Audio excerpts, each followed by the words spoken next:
So one thing I wanted to say is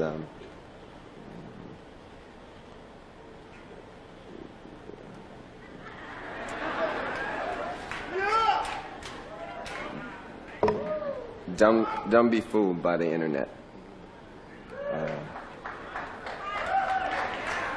It's cool. It's cool to get on the computer, but don't let the computer get on you. It's cool. It's cool to use the computer. Don't let the computer use you. You all saw The Matrix.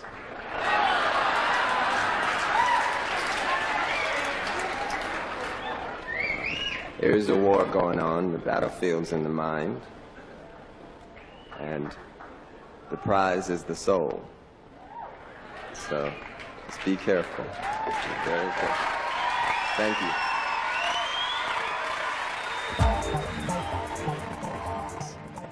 And I guess what we could call management, tolerating diverse behavior that can be very chaotic. Ogburn, sociologist Ogburn would call it changing society opposed to, what did he call it? A changing society opposed to, I'll just make a similar term, opposed to a traditional society. His argument was, in a changing society, we have changing society, low trust, worse behavior, more crime, more chaos. Because as a changing society, which we're in, we're constantly adapting to new technologies, to new people groups and new belief systems integrating into our world. This is a good example of a changing society, which we're in right now. In a changing society, you have less shared value system, right? There's less objective or absolute rule bases. It's more liberal, right? It's more utilitarian. It's more contextual, as progressives would say. It depends on context, right? So in that kind of society, a changing society, especially when the numbers are real big, you're going to get chaos. Nothing's necessarily going to work smooth. It's always going to be this balancing act of managing people through policy and power. And that's where we're at. Politics is about managing our behaviors. They don't really care about how healthy we are. I mean, let's be real. They don't really care about how happy and content we are. It's how can they get all of us to fit properly in these systems they create? And when we say they, we mean those controlling the industries, the institutions, the resources, right? Of course, it's many levels to that. Now, the traditional society, Ogburn would argue, is quite different. It's smaller in scale. It's more homogenous. It's more uniform in its belief system, even its ethnicities. And it doesn't mean it's like an ethno-state. Let's just say maybe there's 3 or 4 different ethnicities in this group, but they are balanced in a way that allows for some integration and interdependence, right? Whereby the populations aren't necessarily codependent or merged such that they lose their culture. They're separate just enough to keep their cultures, but they're cooperative enough to be interdependent such that they can work together. Yet, though they're different ethnicities, their cultures might share a similar value system. So their behavior is kind of like rooted in a more uniform moral code. And when it's a smaller population, people know each other.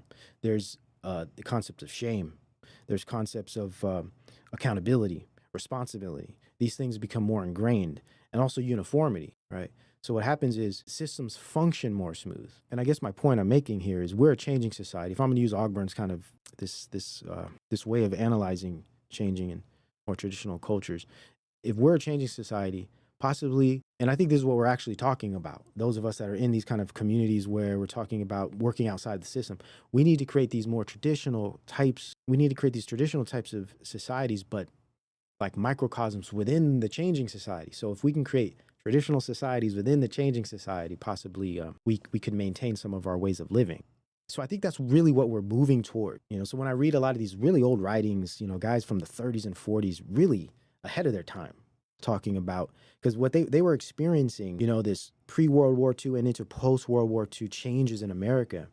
And they also had such a historical understanding of what happened prior, and just, those generations of guys being very tapped in intellectually, at least the intellectual history of the West, so they have this really good understanding of how things have developed. So they were able to project into the future and have a pretty good understanding. So I like how I could read some of these guys. I'm like, damn, it helps me understand right now so well. It's like, because I think everything works from these very basic foundational paradigms or axioms, right, that can be used over time because they're so consistent. And so it makes so much sense to me now why we're so politically chaotic and why everything is just so crazy, because we are this type of massive changing society.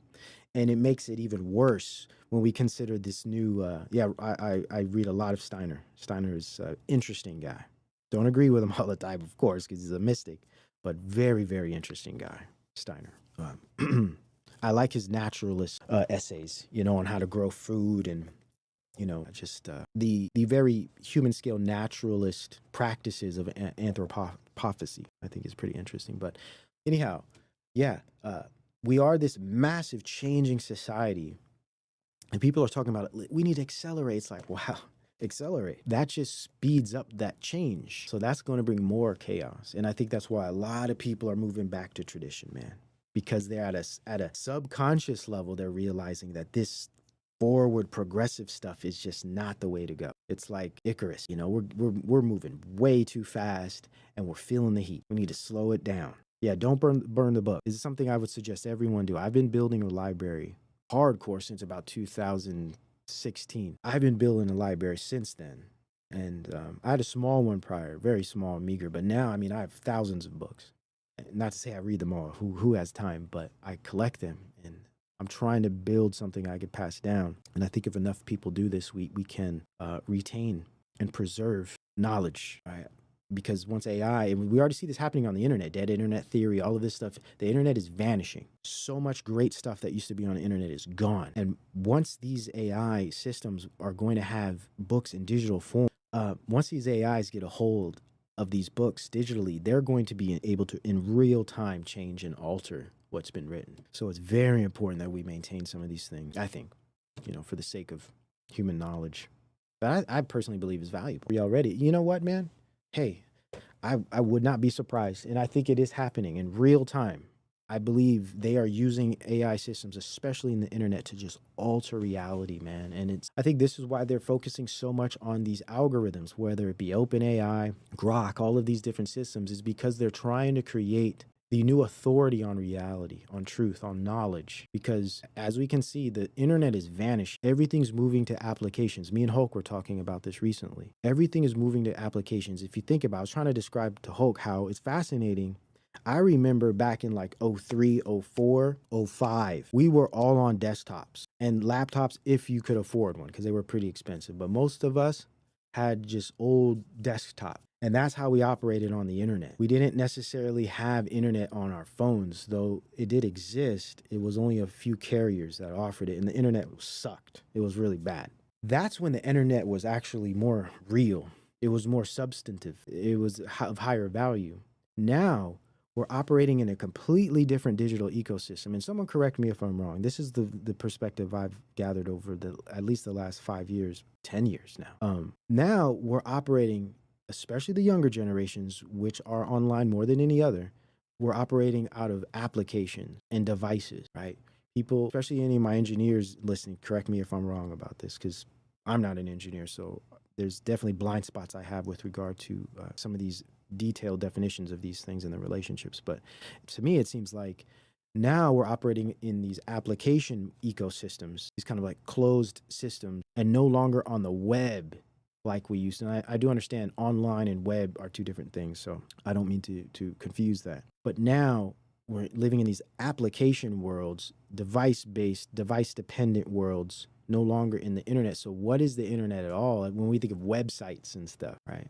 And like the old world of forums and all of these things. Now it seems to be application-based, which is a new type of ecosystem. I would believe. So we've moved away from the internet. And that to me is fascinating, because if we're no longer relying on the internet for knowledge, for information, it's becoming obsolete. It's being obsolesced by personal devices and applications that are controlled and owned by big tech corporations, but function through and by way of, I'd say, very influential and controlling algorithms that they design. So if we're no longer relying on our own ability to research, digging through a plethora of information that's out there in the ether like we used to, and we're now operating for the most part on these applications that are algorithmically based, what's happening to knowledge? Knowledge may appear to be increasing, but some could probably argue that it's decreasing insofar as that knowledge we're gathering is valuable and accurate. Now we're gathering what the algorithm throws at us that tends to be things that are more of the popular or trending variety. What we had outside of that was the internet. Now, what happens when that knowledge and information from the internet is either one, removed, right, or just no longer used because people are on these applications? Think about this, man. For those that are a little older, when we'd be on the internet, you'd be on some of your favorite websites, on forums, chatting with people, AI Messenger, etc., or you just be on some cool websites, experiencing things or researching things. So much great sources of research. I mean, so many cool things out there in the internet world. And this consider the younger generation now. They're on these phones, on these applications, possibly just scrolling through TikTok for the most part, playing Snapchat, playing with Snapchat or what have you, Instagram, these types of things. This is what they're spending a lot of their time doing. So it becomes this transition. Though we were entertaining ourselves on the internet before, it's a lot different. And I would say it's less focused, it's less diverse, right? In that before, yeah, we'd entertain ourselves on like E-Bombs World or what have you, and these kind of like weird sites and stuff. Or you'd be researching things, you'd be learning things, right? Now, a lot less of that diversity occurs. Now it's more passive entertainment, right? It's more passive absorption of content that's really detached and not even based on your deliberate interests. It's being fed to you. You're not looking for these things. It's feeding you things. That mentally, that's doesn't end well, right? There becomes this type of atrophy is produced. It's really bad, and we're seeing it happen, right? So if this is the case, one question: what the heck is happening to the internet? What is happening to knowledge online, right? Either it's vanishing, which it is. A lot of websites no longer exist. A lot of information that was on the internet no longer exists. I think stuff is being scraped off the internet every 3 years, more and more and more.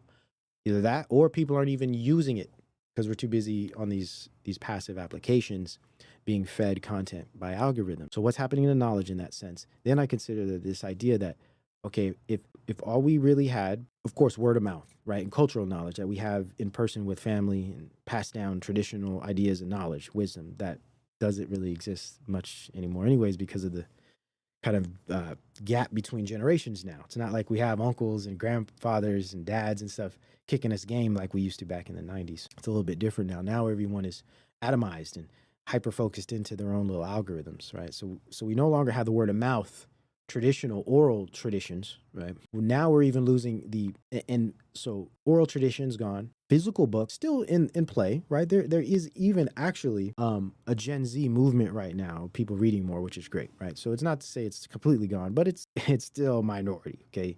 And then we look at the internet, not use the same dead internet theory, I think is spot on. Who knows what even really exists out there anymore? And most people don't even realize this because whether it be oral traditions, physical book, or knowledge on the internet, people aren't really operating with these things as much anymore. We're more focused on these applications and these algorithmic content machines, engines, right? So if that's the case, what's happening to knowledge? And I believe what they're trying to do is build these algorithms that will be able to take the place of the old knowledge world of websites and internet surfing, take the place of physical book, and just completely remove oral traditions of all forms. And it could possibly come to the point where we no longer even trust oral tradition because it's old and antiquated. We no longer waste time with physical books because we don't have the patience, and we just don't really have that perceptual cognition to actually get through a book reading line by line, as well as we no longer have any interest in the internet as such because it takes too long. Who wants to sit down at a desktop? You know, who wants to kind of crawl through that archaic kind of internet format? Much easier to be on the phone, much easier to rely on applications that kind of service you in a particular way, as well as this kind of curated, personalized algorithm that's going to give you all the juicy tidbits you're looking forward to. So when that becomes the norm, where are people going to get knowledge and information? Oh, yeah, these massive AI truth algorithms, these massive AI systems that these different guys are battling each other to produce. That will become the new knowledge base, right? And that to me is a bit disturbing because that means we have to trust these new massive knowledge AI systems to give us knowledge. And that's why I was saying it's very important that we maintain, whether that be the oral traditions, as well as the physical books and the physical libraries, because we'll be able to always refer to those old books and those old writings and those ideas and be able to interpret them and deal with them in a way that is independent of this influence from these algorithms. And that'll give us an opportunity to not be absorbed by a lot of these AIs that they're developing. Unfortunately, most people won't even consider this, and they'll just rely on the AIs. And that's when we become these types of post-humans, or the human becomes the artificial intelligence, because our intelligence, our capacity for an expression of intelligence becomes an expression of the AI. And that's when the human becomes the artificial intelligence, right? And we're moving towards that. Speaking of that, here we look at character AI, which shows a totally different arrangement. Not only are we dealing with this kind of separation of knowledge and understanding from humans in the real world to now this preoccupation with AI, but we're also creating relationships, social relationship with these systems. So I hope this kind of describes what I'm getting at here, this idea of AI standing in and replacing many aspects of our life. And unfortunately, young kids who are impressionable and still learning who they are, still developing their identity, getting involved with this type of sophisticated technology could end in this kind of way, which is just really sad.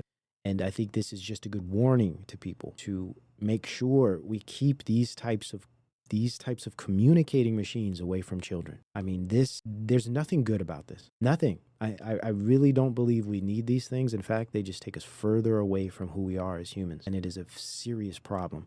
And what these things are, they're just, they're forms of profit for industries, but they're also forms of social engineering. I imagine if everybody's just tied up with their own personal AIs, those are going to be the easiest people to control. Those are going to be the easiest people to manage. Once we start making AI social, that's where we get into problems. If we kept AI, in types of functional uses, utilities for workflows and different things, there could be room for certain types of machine learning. But there's nothing good about this. Now, some would argue, and I've heard this, that actually, no, it is good because, some people have social, social anxieties, and these bots help them practice. I get that. I just don't think that's the route. We should be practicing with real people. How about that? How about we practice with real people? I know it's painful. I know it's hard, but I think that's what gets us in a lot of trouble, is having our hand held everywhere, making things as easy and comfort. Yes, it's schizo. This is true. There is that element, right? Because I guess one of the foundational ways to describe, say, the key feature to schizophrenia is that there is an enmeshment between the self and the environment, right? So a defining component of this, say, disruptive kind of perception, which is schizophrenia, is this inability to differentiate the self from the environment, right? So the problem here is that there is no object subject, right? So what happens is the environment, the external world, is a representation of the internal world. So this is why you would see in many cases, in say maybe more of the severe cases, that there is a lot of hallucinations, speaking out into the environment, having communications with things that don't necessarily exist, imposing certain perceptions on things that are there, like say another person, right?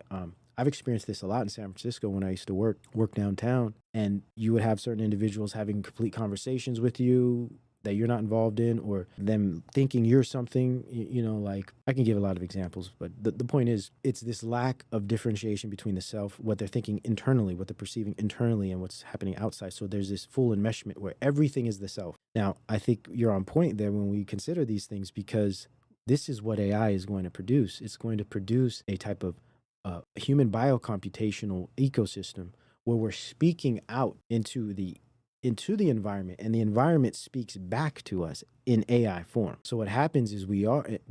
I mean, this is actually. I mean, he wasn't alluding to this. He probably didn't realize it, but now I could see how this works when I think of Manuel Castells and his whole network society breakdown. In his trilogy there, he describes how the post-industrial age of hyper networking systems is going to create a type of like a cultural schizophrenia. And he was more so referring to the connectivity of it all, that's similar to this idea of enmeshment. You know, we don't know where you and I begin and end because we're all so connected, right? But what I see happening from this AI perspective is quite the same. It's now the environment, the physical environment, we can, like Alexa or something, right? It's an early example of this, but once we just start speaking out into the air and manipulating our environment to our own desire, especially with, like, say, the meta glasses and the XR experiences, where we can curate our physical the physical objects, and we could curate the external world, but we also can speak and communicate with an entity, an assistant, an AI assistant that is, in a sense, a type of entity that speaks directly back to us. This is literally, if we just look at the defining feature, a perfect example of a type of schizophrenic experience. It truly is. And that's what's fascinating to me, because we're building these worlds. We're literally building them. And that's a bit, I won't say scary, but it's troublesome, because we could see how that can, I would think, significantly damage people's ability to operate in the world, especially socially. But it all goes to the directions that it's supposed to.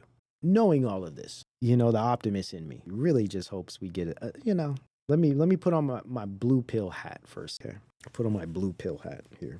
I would like a break from the insanity. I would like a little downtime, right? I would like a little bliss for a minute, right? Because we're always prepared for the battles. We're always prepared, right? We stay ready so we don't got to get ready. But it would be nice. It would be nice to have, you know, a little off time where, you know, we can bask in some Christian, you know, ideals and cultural mores, and get back in touch with how things might have been at one time, and, you know, polish up the old culture. It'd be nice. A little downtime, a little peace prior to the storm, of course. But, you know, is that bad? Is that bad to just want a little time off, to where we, you know, because that's how, for some of us, not all of us, but that's how the Clinton years were. They were just kind of like, and I was a kid, right? So what did I really know? You know, some good times, man. Let's slow it down, damn it. Can't we slow it down, guys? Slow it down just a little. Jeez. Yeah, we need some regrouping time so far. I like this term. Regroup. Let's regroup, man. Let's kind of tap into some. We've been just pulled so to and fro. You know, we're so far removed from. Yeah, man, that'd be nice. You know, I could dream a little bit, right? I could wish and fantasize, right? It would be nice, even if it's just for. It'd be nice to have the whole term, like a whole 4 years of just cultural reconstruction, recalibrate things, regroup, so we could be a little stronger for what's coming in the future, whenever it comes. But again, I know that is probably naive and idyllic. I know, but there is a part of me that does, you know, kind of hope for some of that. Yeah, things will only accelerate, Frank. I know, because there's that side of me too that's like, no, bro, this is full steam ahead over here. These guys are ready to bring down the hammer, and we'll see. Yeah, no more psyop for a season. Shout out to Eric, man. Good to see you. Yeah, we can dream, right? So far, we can dream, you know. Just don't ever let that side of you be killed off, you know. Got to maintain some innocence. And buckle up and enjoy the show. Indeed. Yeah, the gospel is enough. Absolutely, right? That's what keeps me on the straight and narrow, right? At the end of the day. Never rely on man or his systems and politics, but, you know, sometimes it would be nice to have things just slow down a little bit. Let's chill out. So, talking about the Wired, which is like the internet virtual world that people are connecting to in the anime. It's really good example of a future where parents are having to deal with their children being consumed by the virtual realm. Yeah. Drama. Yeah. Always drama. That's how the machine survives, drama. But at the end of the day, I mean, it really comes down to, in my view, for most of these guys, prestige, wealth, right? These guys are uber rich, have a lot of connections to resources, and they have bloodlines. You know, his grandfather was one of the founders of the original technocracy movement in the early 20th century. So he has bloodline, you know. So none of this is a surprise. These people are placed in these positions. There's not some organic kind of bootstrap story behind a lot of these guys. It's never been the case. And Zuckerberg, too, he definitely looks like he could be a cyborg for sure. But as you can see, he's started a new PR program to where he's trying to appeal to the younger people. You know, he permed his hair, grew it out a little bit, wearing hip clothing and gold chains. It's ridiculous. But this it's all marketing, right? It's marketing personalities to create culture such that the population accepts these technologies and these new ways of life. That's the main thing. New ways of life. It's not just the technology. It's not just the devices. It's a new way of being and doing in the world, which is of most importance.